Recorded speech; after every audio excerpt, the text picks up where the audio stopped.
Usapan natin si Erwin. Pusin muna natin si Erwin.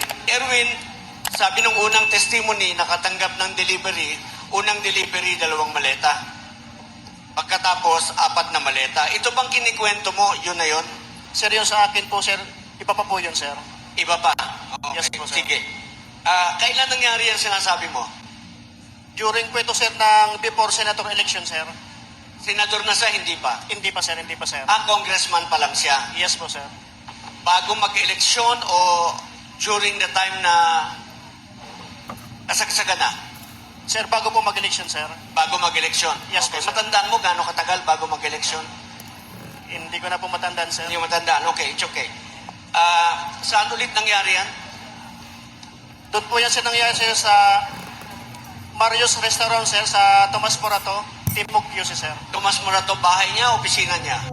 Sir, isa po itong, sir, restaurant, sir. Restaurant? Yes po, sir. Okay. Ano pangalan ng restaurant?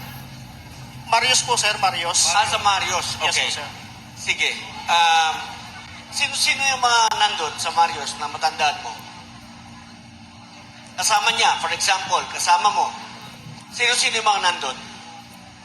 During, yan, sir, bali, dalawa po kami, sir, na advance team. Kasama ko po dyan, sir, si Elmer Gagukas, na isa pong security agent po ni former Congressman Santico, sir.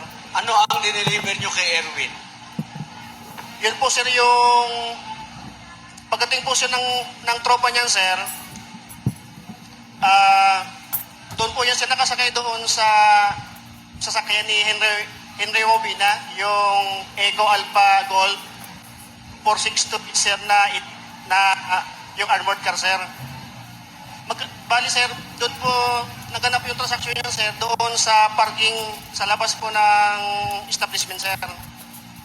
Ilang maleta? Dalawang medyo, Dalawang medium size? yes po, sir, yes po, sir. Okay, yun lang ba yung time na nag-deliver ka ng maleta kay Erwin Tulfo? Yun lang po, sir. Yun lang. Yes. Yung nag-deliver sa bahay po ni Congressman Erwin Torpo, na ngayon po ay senador na. Saan? Saang address? Dito po sa may Green Hills. Dito lang po, sa kabila lang po. East Green Hills. Yes. Okay. Ito yung Sige. nagkaroon ng kontrobersyal kalaban ng Homeowners Association, tama? Yes, sir. At dagdag ko lang, sir.